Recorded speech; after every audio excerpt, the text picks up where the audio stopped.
Usa ka pagtuo, usa ka tingog, usa ka katawhan.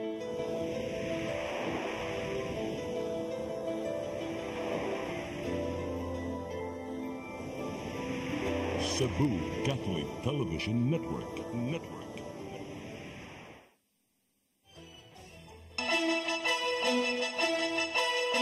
Uluhan sa mga balita sa Sayre 47. Kani Presidente Rodrigo Duterte moatubang sa pre-trial chamber sa International Criminal Court karong gabi.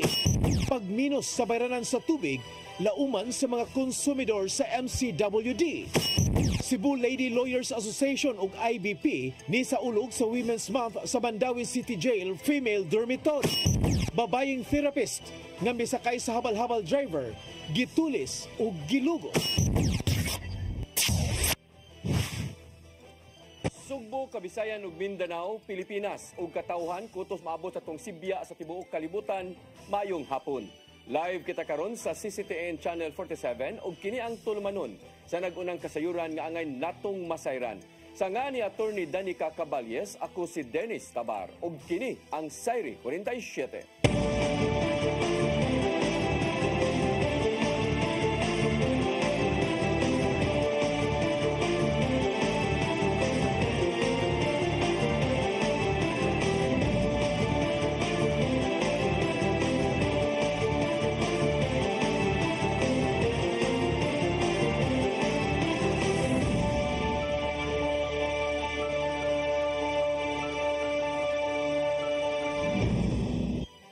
Ug karon sa kompletong detalye sa atong mga balita, kanhi Presidente Rodrigo Duterte moatubang sa pre-trial chamber sa International Criminal Court sa unang higayon karong gabi. Si kanhi Executive Secretary Salvador Mediadilla maoy gitahasan niya nga legal counsel. Ang kasayuran ihatod ni Gian Navarro. Giatangan na sa tanan ang mamaymong kalambuan sa unang pagkatubang ni kanhi Presidente Rodrigo Duterte sa International Criminal Court karong alas 9 sa gabi, oras sa Pilipinas. Makigatubang ang kanhi opisyal sa mga husgado aron ipaybaw ang mga kasalanang nahimo o katungod usab sa pagpanalipod. Subay kini sa kasong giatubang nga crimes against humanity tungod sa libuan ka mga tawo nga namatay ubos sa drug war campaign sa administrasyon. Ubos sa mga protocol sa ICC, kumpirmahon nila ang identity o ang pinulungang gamiton sa musunod pang mga hearing. Subay nini, nihangyo si Duterte sa consular office sa Embahada sa Pilipinas sa the Netherlands alang sa usa ka consular visit. Gipaybaw usab niya ng panahuna nga anaa siya sa mayong kahimtang human gipaubos sa medical check-up. Gihangyo usab ni Duterte ang embahada nga kung mahimo bisitahon siya sa mga sakop sa pamilya ug iyang abogado. Gikumpirmar usab sa embahada nga nakigsabot si Duterte kang kanhi Executive Secretary Salvador Medialdea nga maoy mubarog isip iyang legal counsel dito sa ICC. Tungod nini, gipaybaw ni Duterte ang ICC bahin siyang pag-appoint kang Medialdea aron kuyugan siya sa unang pagpakita at tubangan sa pre-trial chamber. May numdumang sa wala panitugpa ang gisakyang abyon sa diyang nabot na sa The Hague kagahapon. Mibutyag si Duterte nga iyang atubangon ang maong kaso. Kini aron panalipdan pa ang ubang katawhan nga maoy iyang mando kaniadto sa kapulisan. Gian Navarro, CCTN News. Gibarabanang moabot sa 5,000 ka mga supporters sa siyudad sa Mandawi ni kanhi Presidente Rodrigo Duterte ang nipahigayon og prayer rally sa Heritage Plaza kagabi. Sila nagtapok ug nagampo alang sa kaluwasan ug kagawasan sa kanhi Presidente nga nasikop niadtong kung gidakop niadtong Marso 11. Nangulo sa kalihukan ang Team Mandawi pinanguluhan ni dismissed Mayor Jonas Cortez. Si Duterte giaresto base sa usa ka warrant gikan sa International Criminal Court tungod sa krimen batok sa katawhan nga may kalabutan sa iyang drug war campaign ni adtong Presidente pa siya. Si Duterte karon anaa na sa kustodiya sa ICC didto sa Netherlands ug naghuwat na lang sa judicial proceedings.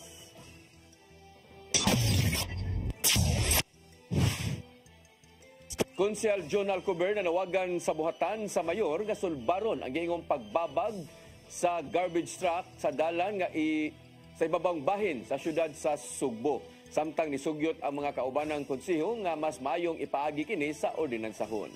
Ang kasayuran ihatod ni Mary Rose Sagarino. Giauhag sa konseho sa siyudad sa Sugbo ang buhatan sa mayor nga sulbaron ang pagbugat sa trapiko ilabi na sa habig sa Talamban Pitos area tungod kini sa gayong nagbabag nga truck sa mga basura nga mahitabo inigting hipos na. Pinaagi sa privilege speech gipadangat ni Konsehal Pastor June Alcover ang nagkabugat nga trapiko paingon sa bukirang bahin sa barangay. Mahinumdumang nagpahigayon sila og executive session aron lang pagsulbad sa trapiko sa Talamban Pitos sama lang sa pagpalapad pa sa daan. Apa nakita hinuon ni Alcover nga delikado ang pag-aagi og pagbabag sa mga garbage truck sa daan nga posibleng mosangput sa mga aksidente sa karsada. Sa kasinatian, makita sad ang epekto sa ekonomiya sa atong labor nga na sa dakbayan. Kaya maka-apektar kini sa ilang physical and mental well-being tungod sa kakapoy na sa nasinati nila sa mga maong isugyot si Alcover nga kung mahimo dili makaagi una ang mga garbage trucks gikan alas 6 hangtod alas 10 sa buntag ug alas 3 sa hapon hangtod alas 8 sa gabii. Sa dihang gituki na sa konseho, nakita ni Consel Joy Pesquera nga mas maayong himuong ordinansahon ang maong sugyot. We will not pursue with the second resolution, Mr. Chair, because in reality, it will just go back to us because it's the City Council that will make the necessary ordinance pertaining to regulation, Mr. Chair. Hinungdan nga giuyunan o gidason usab sa mga kaubanan sa konseho ang maong lakang. Apan gikabalakaan ni Consel Franklin Ong nga matandog ang normal nga operasyon sa pagpangolekta sa mga basura. Maybe before we can implement something, we should have an alternative, Mr. Chair. I also concur with the comment manifestation of Member Garganera ganina nga magproblema gid ang mga barangays ani Mr. Chair. Labi na limited yung atong mga trucks unya instead of will be able to do how many rounds tugos sila mo shorten ang time. Gitatausab ni Alcover nga dili gyud matandog sa truck ban ordinance ang corridor sa Talamban. Mary Rose Sagarino, CCTN News. Pagtubo sa ekonomiya sa Central Visayas ni paspas human niabot og 7.3% ang iyang growth rate. Kini ang gipaambit sa National Economic Development Authority kun NEDA atubangan sa mga sakop sa Regional Development Council. Ang kasayuran ihatod ni Gian Navarro. Gitahos sa National Economic Development Authority 7 ang nimumpaspas gadagan sa ekonomiya sa Central Visayas ato sa meeting sa Regional Development Council kagahapon sa Kapitolyo. Misaka nga to sa 7.3% ang growth rate sa ekonomiya sa rehiyon nitong 2023. Na ng panahuna, niabot na sa 1.3 trillion pesos ang gross regional domestic product din mas taas kini itandi sa 1.2 trillion pesos nitong 2022.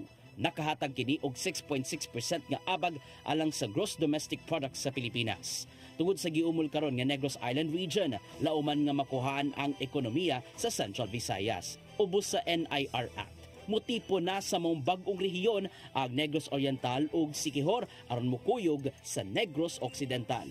Maong makuhaan kini og 179 billion pesos tungod sa 14% nga contribution gikan sa duha ka mga lalawigan. Central Visayas continues to be the fastest growing region among all the regions in the country and continues to be the fourth largest regional economy in the country.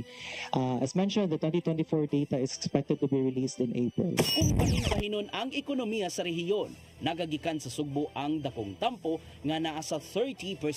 Maong napaglantawan ni Gobernador Gwendolyn Garcia nga magpabili ng pagtubo sa ekonomiya sa rehiyon uban ang lalawigan sa Bohol. Hatagan og pagtagad sa duha ka mga lalawigan sa Central Visayas ang pagpalambo na sa isikalokal nga ekonomiya. Sama na lang sa turismo, din ang Sugbo ug Bohol daghang mga laaganan nga angayang pahimuslan ning ting bakasyon. We take this as a challenge. A challenge to continue to be this bright shining star in the firmament of regions in the entire country. This challenge is viewed by both provinces with much hope and with much confidence because we have very good stuff to work with.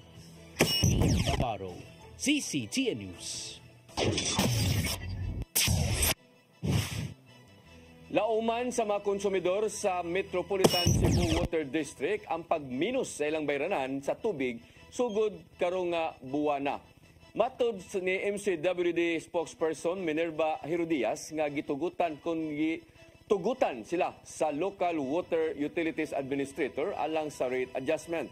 Alang sa mga nagonsumo og 10 cubic meters matag buwan, mubayad na lang sila og 213 pesos gikan sa kaniadto nga 343 pesos matag buwan. Samtang 741 pesos usab ang bayranan alang sa mga nigamit og 21 cubic meters nga tubig. Din makadaginot sila og 263 pesos kada buwan. Gipatuman kini taliwa sa 38% nga tariff increase subay na sa pagtugot gikan sa luwa.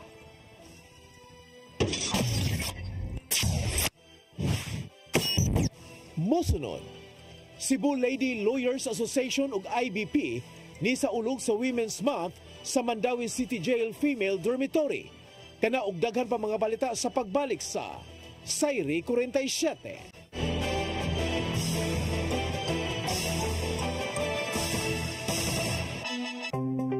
Discover the beauty of the Philippines.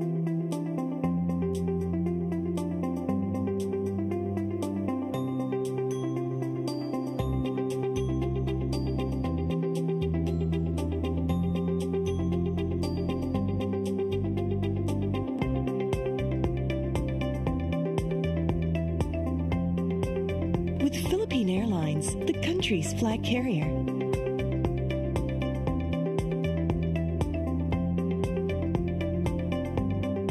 The airline that lets you feel the warmth of the nation.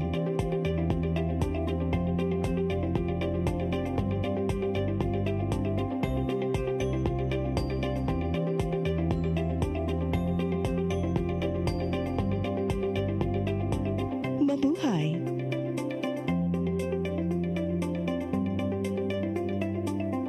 Kaiba sa mga politiko, matagal nang ginagawa ni Ariel Querubin ang ipaglaban tayo. Kahit sariling buhay inaalay. Ngayon, iba ang laban. Pero tuloy ang misyon ni Ariel Querubin, ang ipaglaban tayo. Kung medalya ang sukatan at hindi pera, si Ariel Querubin ang ating bayani na karapat dapat sa Senado. Pag may Ariel Querubin sa Senado, may bayani tayo sigurado.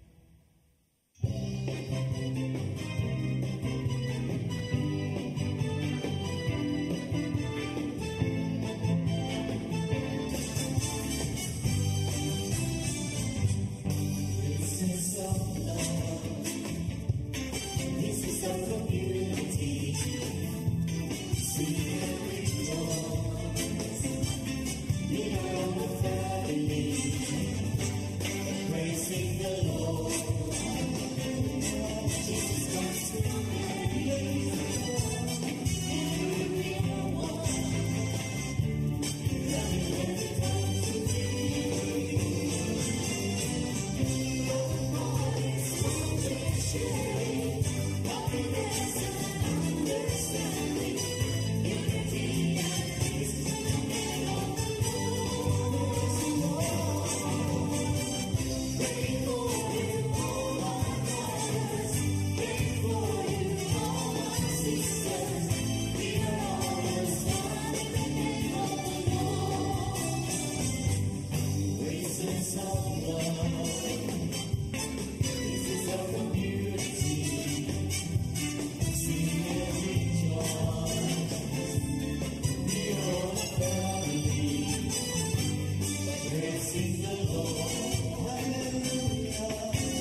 Ingrid Sala Santa Maria, International Concert Pianist. Natawo sa siyudad sa Subo ug nakahuman og Bachelor of Music degree sa Batig Piano School sa Subo ug dugang pagtuon sa Juilliard School sa New York. Nakahuman siya master's degree sa Santa Isabel College sa Manila ug gipasinugan isip Doctor of Music in Music Education sa De La Salle University.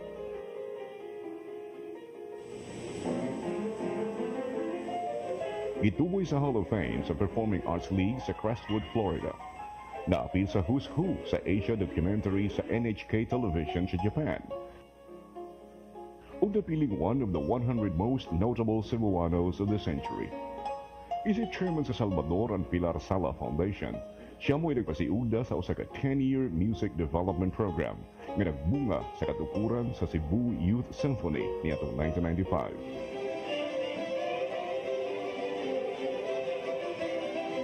Sa pagkakaroon, iyang gimugna ang bago ug lahing music genre, ang paghiusa sa piano concerto soloist ug usa ka string quartet. Usa sa iyang tinguha maong pagpaambit sa katahom sa classical music ngadto sa kalungsuran. Ingrid Sala Santa Maria, garbo sa Subo, Cebuano ni.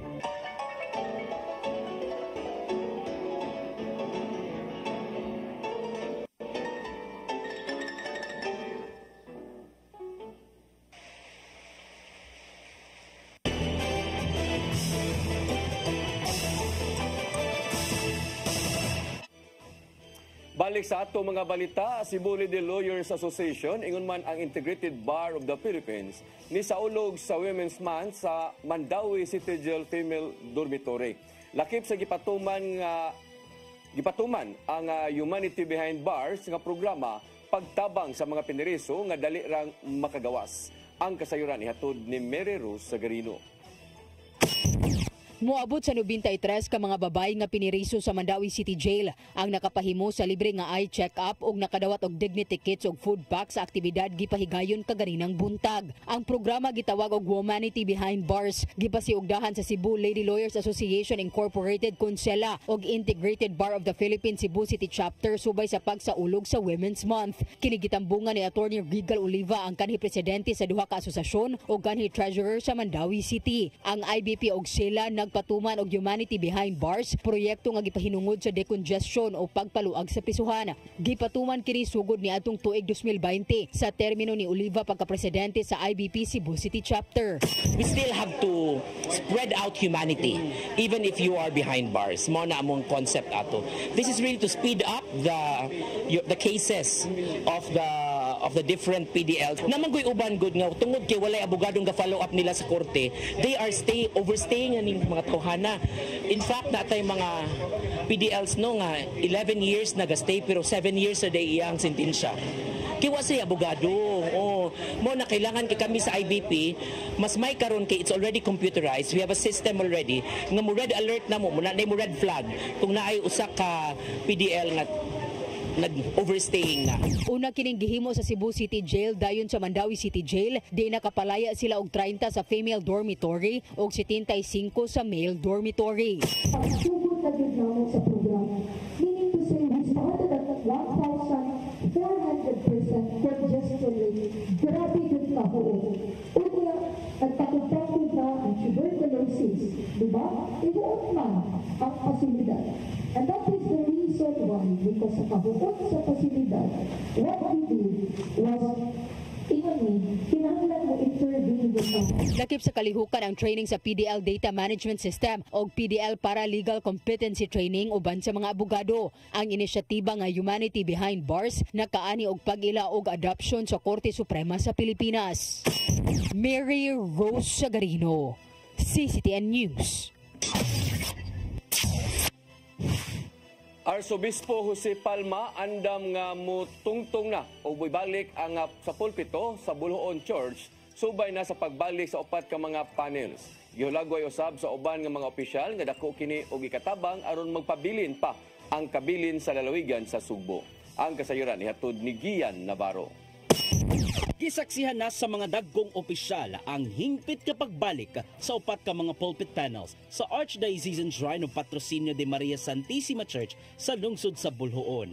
Gitunol na kagapon gikan sa National Museum of the Philippines ang mga nawalang panid sa pulpito ngadto sa tinuod nga tag-iya nga mao ang simbahan sa maong lungsod.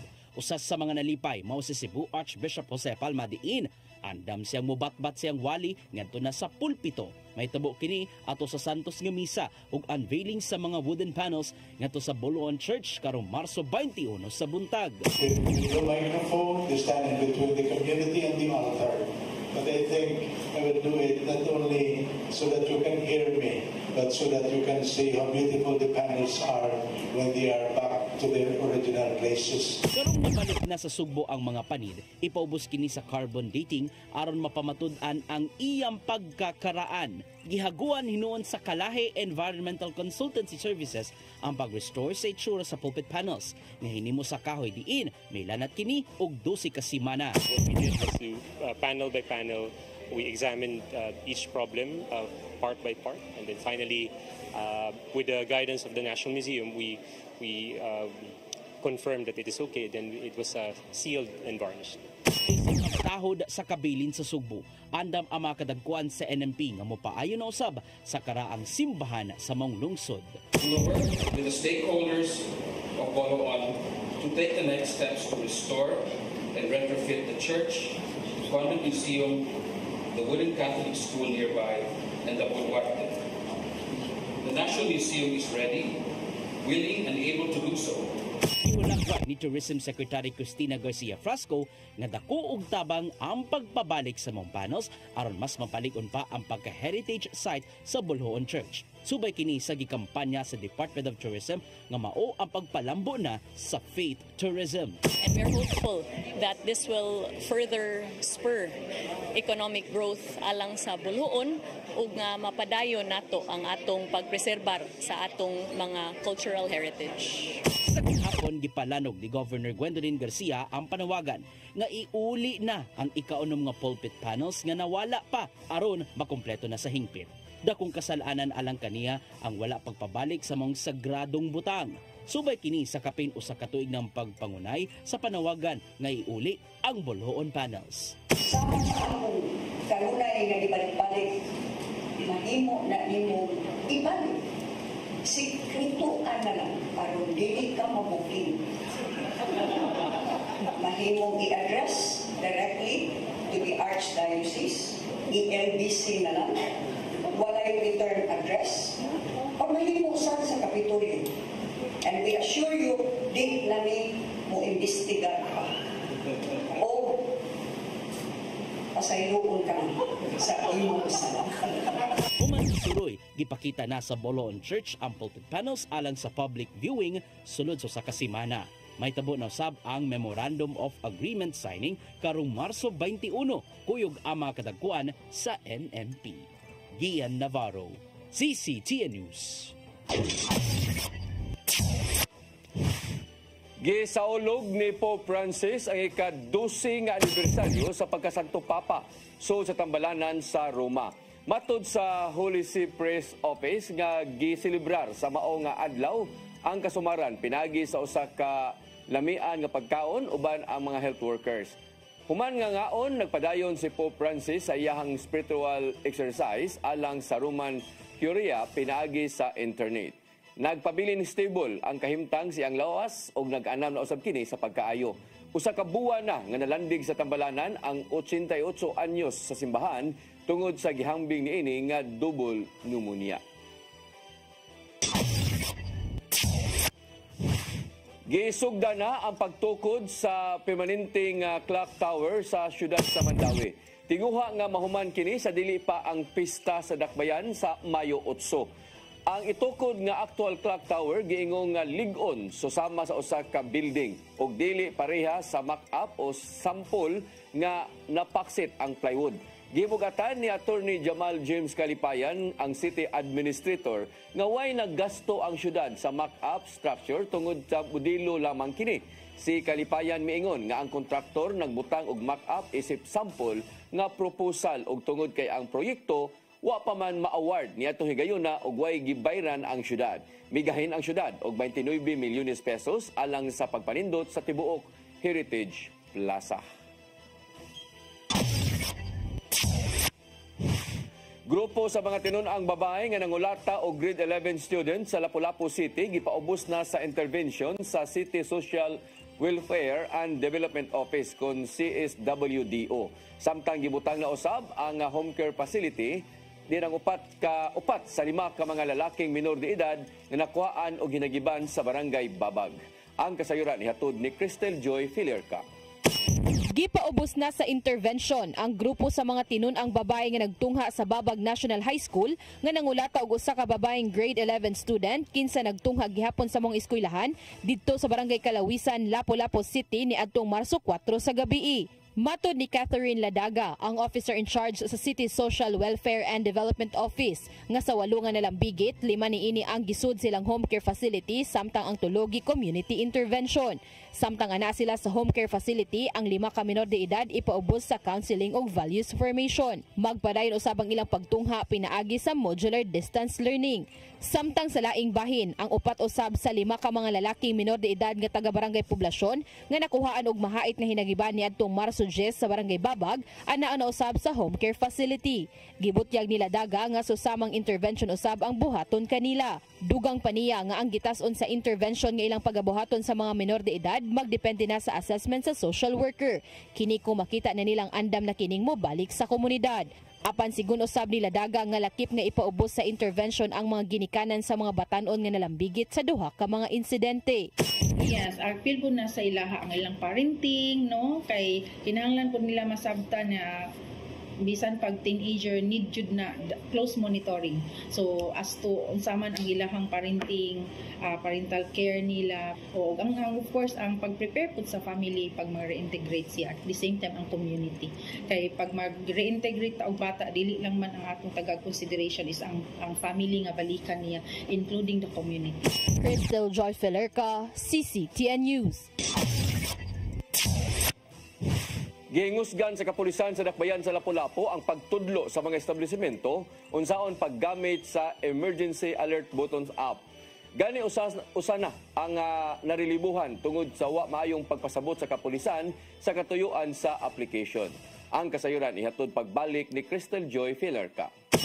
Moabot na sa 121 ka mga establishmento sa Dakbayan sa Lapu-Lapu ang naka-download na ug natudloan na sa kapulisan unsaon paggamit sa Emergency Alert Button app. Usa kini ka application nga i-download ug kini na mo'y gamiton sa mga business establishments aron nga paspas ang pagpangayo og tabang sa mga otoridad kung adunay emerhensiya ug paspas usab kining marespondihan. Matod ni Police Lieutenant Colonel Christian Torres, ang spokesperson sa Lapu-Lapu City Police Office, nga ila kining gihingusgan subay sa mando ni Police Regional Office kun PRO7 Director Brigadier General Rodrigo Maranan. Maong gitinguha nila nga ang tanan mga establishmento maka-download sa mong app ug makakat-on sa paggamit niini.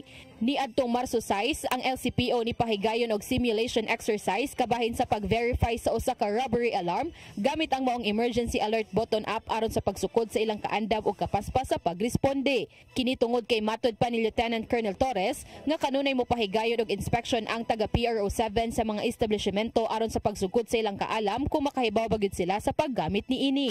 Sa region, inspection, i-check ang tanang establishment na kay one bottom up. Kung dili sabay sa listahan kay tanang nabisita sa mga station operation na to, ilang may ilista kaning mga establishment na mo na rin nasobrahan. Then na-counter intel na to, na-counter mga inspection dili, i-check nila kung tinood yung kabaw sila sa procedure ng Kung masuta sa taga-region nga wa mapasabot pagtarong sa personnel ang mga tag-iya o nagbantay sa mong establishmento, mag-atubang kini og silot. Gani usa na ka personnel sa LCPO ang narelibuhan human nga wa niini mapasabot pagtarong ang iyang gituluan sa usa ka business establishment. Nasampulan diri sa operation personnel sa station wala matarong disseminate karon na inspection, dili mamao, di kabaw ang nasuriyahan, di kabaw ang paggamit. Nasampulan din siya relieve dito ang personnel na in charge na ipag-disseminate o matarong disseminate. Cristel Joy Filerca, CCTN News. Mosunod, babayeng therapist nga misakay sa habal-habal driver, gitulis o gilugos.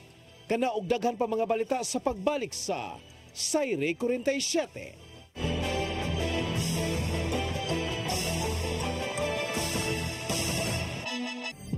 Ito ang programa kung saan magko-collaborate ang ating mga ozone na doctors para ibahagi ang kanilang kaalamang medikal. I believe with all my heart that the Lord is allowing us to understand that He's the one who are extending this life and we have to take care of our body. Yes. Matag episode, among ipaambit ninyo ang mga healing testimonies. Every day, pag gising mo, iisip ko kung ilang taon na lang yung nakatagal ko. Yung ganun. This is your path to a new start. OzoneMed Wellness Clinic New Start. Mapapanood every Saturday, 8 to 9 a.m. Og ang replay airing matag Miyerkules, 1:00 hangtod 2:00 sa hapon. Dinhilang sa CCTN Channel 47. I am the God that healeth thee. I am the Lord, your healer. I sent my word and healed your disease. I am the Lord, your healer. I am the God that healeth thee. I am the Lord, your healer. I sent my word and healed your disease. I am the Lord, your healer. I am the God that healeth thee. I am the Lord, your healer. I sent my word and healed your disease. I am the Lord, your healer. I am the God that healeth thee. I am the Lord, your healer.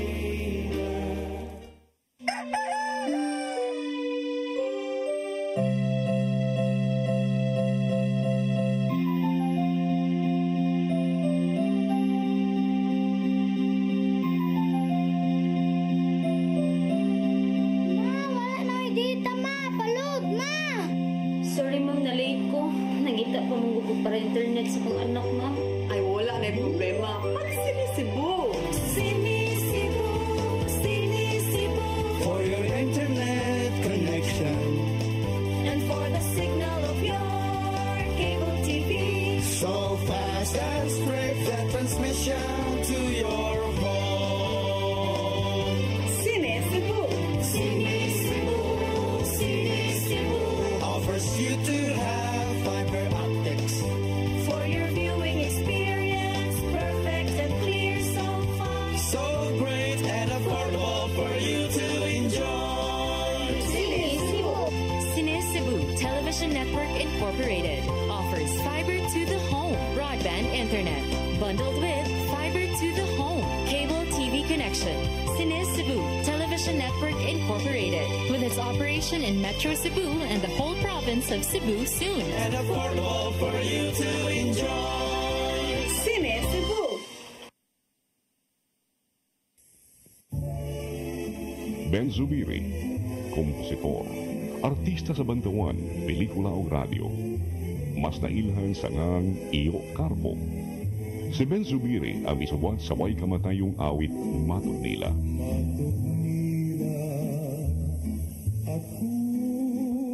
Alang sa uban, ang Matud Nila usa ka cultural anthem sa mga Cebuano. Gawa sa Matud Nila, si Ben Zubiri usab ang isuwat sa mga immortal nga awit sama sa ikaduhang bathala. Alma Bonita, ang palad ng buo, gugmang gibati ko, pasayawa ko dahi. Si Ben Zubiri namatay niya atong 1969. Apan ang iyangan, buhi kanunay sa kasing-kasing sa mga taong padayong nag-awit sa iyang mga komposisyon. Ben Subiri, garbo sa Subo. Subo ano ni?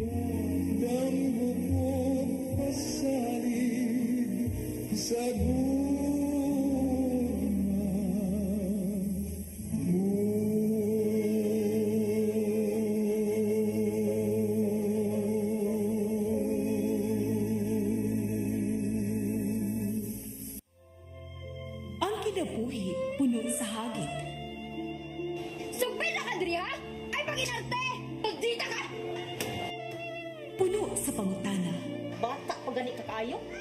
Nagpuyap-uyap na ka? Kinsa man ang mga sakitin ako din ay karoon na kinsa! Kung sibuti mo'y pasabot na di. Puno sa luha. Pagpili pa, ako nga imong anak o kanay imong mga babae. Kasuko. Ano pa? Kaluoy itong kalipapa. Apan bisan mangit-ngit pa ang imong kalibutan, aduna pa'y nagpahiping kahayag. Aduna ka pa'y kasumbungan. Mga laman, hanap na. Dear Tatay, Tunog na unlod na. Ngamong wailaing pagi aron masabtan nato ang Biblia. Kinanglan nga doon na tayo relasyon kang Jesus. Hangtod sa layan natong panaguban, daghang salamat. Shalom. Tunog na unlod na.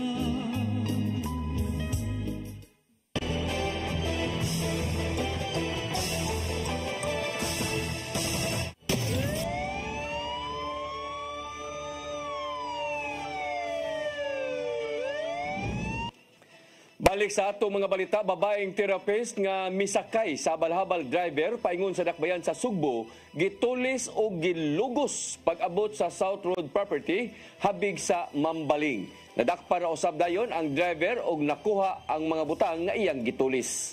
Ang kasayuran ihatod ni Arnold Bustamante.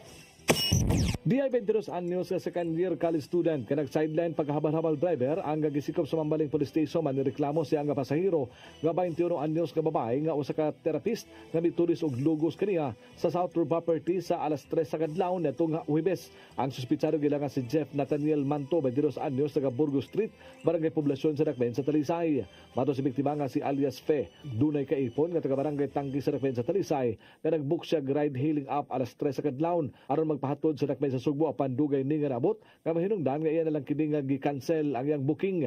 Pipila ka gutlo ang milabay dunay usa ka habal-habal driver nga mihunong siya nga atumangan o gagihagad siya nga siya na lang ang mohatod apan sa wala pa siya mosakay. Iya una kini nga gipikturan ang motorsiklo nga Yamaha Aerox nga dunay plate number nga G419AK.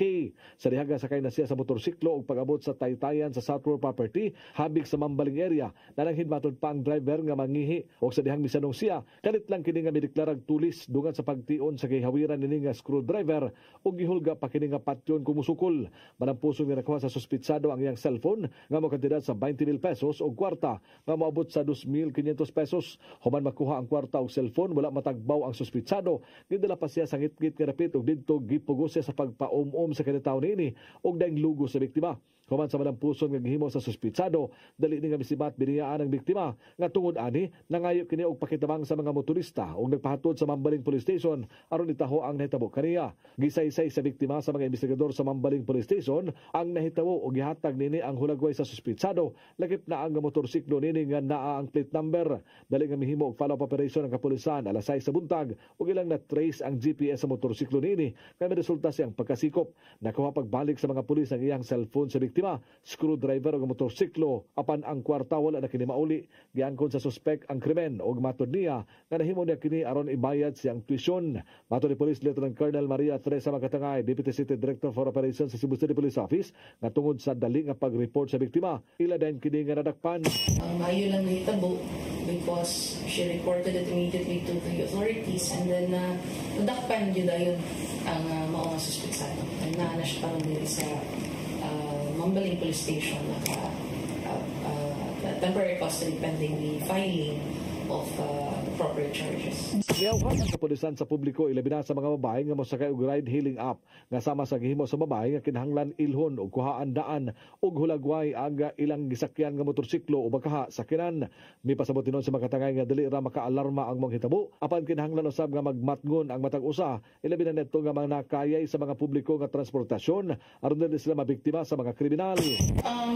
Again, wala ang ika-alarma no, to answer that point blank. Ako lang is let us not allow ourselves to become victims, no, become part of the statistics. How? By being really aware of our surroundings, by being present during the time, especially kung naata sa public, and especially when we are utilizing kaning atong mga public transportations. Kasong robbery with rape ang giandam nga kaso sa Mambaling Police Station batok sa mga suspitsado ngadto sa korte. Arnold Bustamante, CCTV. Number 8 most wanted person sa regional level nga nagatubang og kasong qualified sexual assault sa Dakbayan kagahapon kun nadakpan kagahapon sa Calcita Street, Barangay Kugon, siyudad sa Tagbilaran, Bohol. Ang akusado giilang nga si alias Danilo, 33 anyos, ug mulupyo sa maong dapit. Kasamtangan nga gikustodiya si Danilo sa Tagbilaran City Police Station o ikatakdang iatubang siya sa korte nga maoy nag-issue sa warrant of arrest.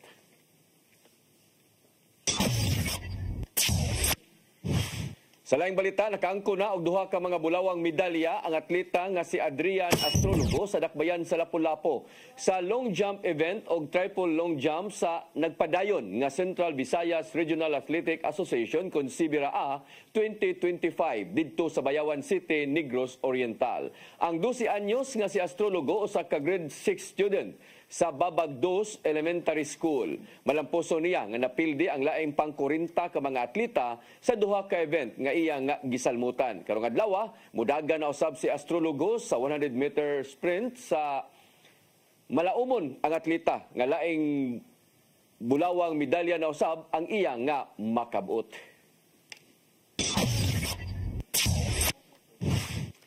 Mao kadtong naglangkob sa atong mga balita sa Sayri 47 sa nga ni Attorney Danica Caballes, ako si Dennis Tabar.